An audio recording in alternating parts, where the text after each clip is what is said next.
सुवर्णपुर जिला बिनिका थाना अंतर्गत गणेशपुर रास्तार दुई बाइक मध्य मुहांमुही धक्का होइछि।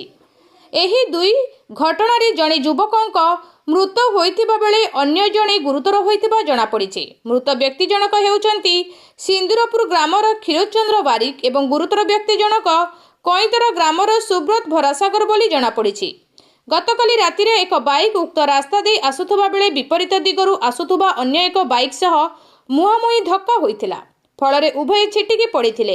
घटनास्थलରୁ उभयଙ୍କୁ उद्धार करी बिनिका डाक्तरखाना भर्ती करथिले। मात्र प्राथमिक चिकित्सा पर क्षीरचंद्र बारिकଙ୍କୁ मृत घोषणा करथिबा बेले सुब्रत भरासागरଙ୍କ अवस्था गुरुतर थिबारु बुल्ला डाक्तरखाना स्थानांतर करा जायथिला। तेबे बिनिका पुलिस शव व्यवच्छेद पर परिवार को हस्तांतर करथिबा बेले घटना को नै तांडव जारी रखिछि।